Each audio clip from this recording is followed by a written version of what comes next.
Baik, bismillahirrahmanirrahim. Assalamualaikum warahmatullahi wabarakatuh. Perkenalkan, nama saya Luluk Mardia. Saya sebagai auditor senior dari KAP Luluk Mardia dan kawan-kawan. Kali ini KAP saya menerima penugasan dari sebuah UMKM yang bernama Finha Barbershop. Perkenalkan, saya Lady Prawatari sebagai auditor junior dari KAP Luluk Mardia dan kawan-kawan. Perkenalkan, nama saya Kalsum sebagai auditor junior dari KAP Luluk Mardia dan kawan-kawan. Baik, perkenalkan, nama saya Melani Wardatun Taibah. Di sini saya sebagai auditor junior pada KAP Luluk Mardia dan kawan-kawan.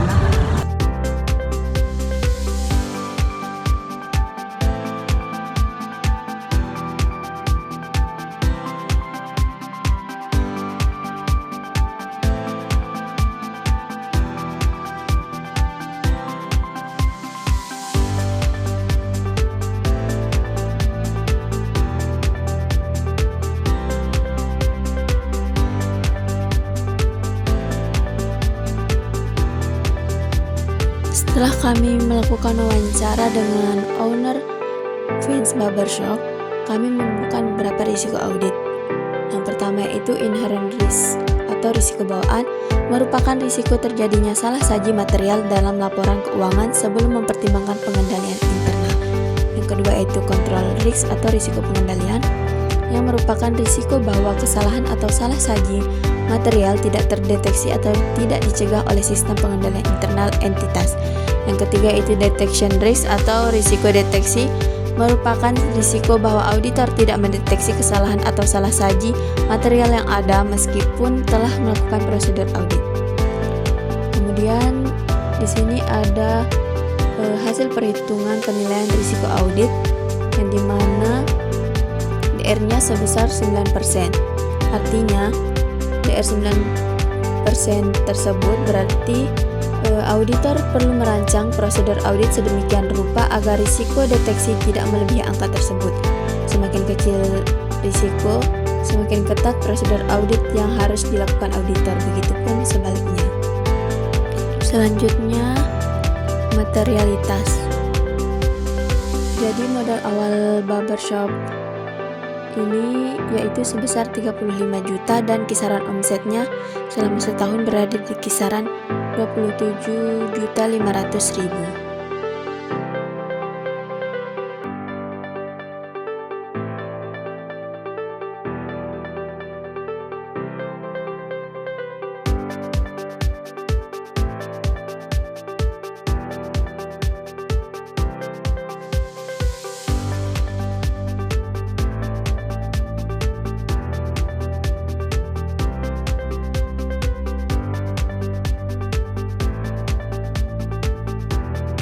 Baik, selanjutnya di sini saya akan membahas terkait kertas kerja audit yang disusun oleh saya sendiri, yaitu sebagai auditor senior dari KAP Luluk Mardia dan kawan-kawan.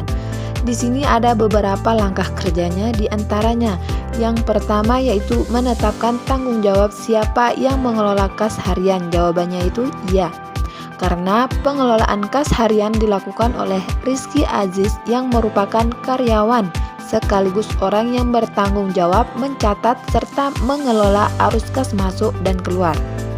Yang kedua yaitu menyusun dan melaksanakan prosedur pencatatan untuk setiap penerimaan dan pengeluaran kas. Jawabannya yaitu ya, karena semua transaksi penerimaan dan pengeluaran kas dicatat setiap hari, yang menunjukkan adanya pencatatan rutin untuk memantau kondisi kas secara berkala. Yang ketiga yaitu menentukan metode pencatatan manual atau buku kas atau melalui aplikasi atau software akuntansi dan menggunakannya secara konsisten. Jawabannya ya, karena pencatatan dilakukan secara manual melalui buku kas tanpa menggunakan aplikasi atau software akuntansi meskipun sederhana. Yang terakhir yaitu memastikan terdapat pemisahan yang jelas antara kas pribadi dan kas usaha. Jawabannya tidak, karena saat ini belum terdapat pemisahan yang jelas antara kas pribadi dan kas usaha. Hal ini dapat menimbulkan risiko pencampuran dana yang menyulitkan dalam penyusunan laporan keuangan yang akurat dan transparan. Baik, di sini saya Kalsum sebagai auditor junior dari KAP Luluk Mardia akan menjelaskan kertas kerja audit terkait kas masuk atau pemasukan. Yang pertama itu menjelaskan prosedur pencatatan saat menerima pembayaran tunai dari pelanggan. Iya, karena setiap pembayaran tunai yang diterima dari pelanggan dicatat secara manual dalam buku besar dan proses ini dilakukan secara langsung dan rutin oleh pihak yang bertanggung jawab. Yang kedua, menyediakan bukti transaksi seperti kwitansi atau nota untuk setiap penerimaan kas. Tidak, karena penerimaan kas tidak selalu disertai bukti transaksi seperti kwitansi atau nota.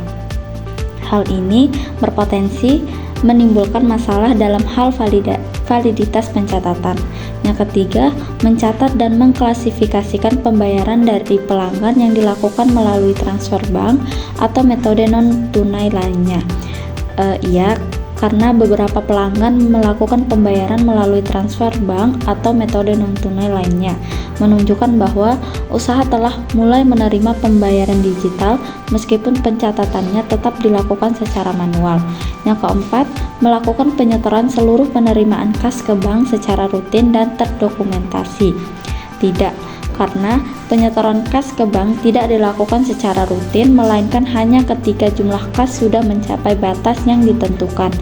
Penyetoran dilakukan secara fleksibel tanpa jadwal yang pasti. Kemudian selanjutnya saya Lidi Priutari sebagai auditor junior dalam KAP Luluk Mardia dan kawan-kawan akan menjelaskan tentang kertas kerja bagian kas keluar atau pengeluaran. Yang pertama itu adalah mengidentifikasi jenis-jenis pengeluaran rutin dalam kegiatan usaha.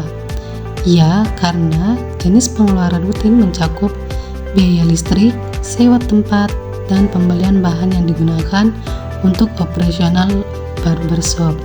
Pengeluaran ini terjadi secara berkala dan diperlukan untuk mendukung kelangsungan usaha. Kemudian yang kedua, menjelaskan prosedur pengeluaran kas termasuk tahapan persetujuan yang harus diperoleh sebelum dana dikeluarkan. Tidak, pengeluaran kas tidak memerlukan persetujuan langsung dari owner. Apabila kebutuhan sudah habis, pembelian dapat langsung dilakukan selama disertai bukti pembelian, sehingga operasional tidak terganggu oleh prosedur administratif. Yang ketiga, menelaah kelengkapan bukti atas setiap pengeluaran kas seperti nota, faktur, atau kwitansi yang sah dan terdokumentasi. Iya, karena setiap pengeluaran kas disertai dengan bukti nota seperti dalam pembayaran listrik atau pembelian barang. Hal ini menunjukkan adanya dokumentasi pendukung yang memadai untuk keperluan pencatatan dan audit.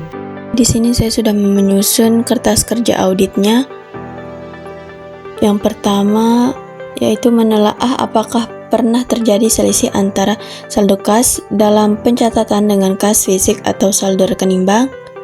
Ya, perbedaan pernah terjadi karena adanya kelalaian dalam mencatat transaksi ke dalam buku kas, seperti lupa mencatat penerimaan atau pengeluaran.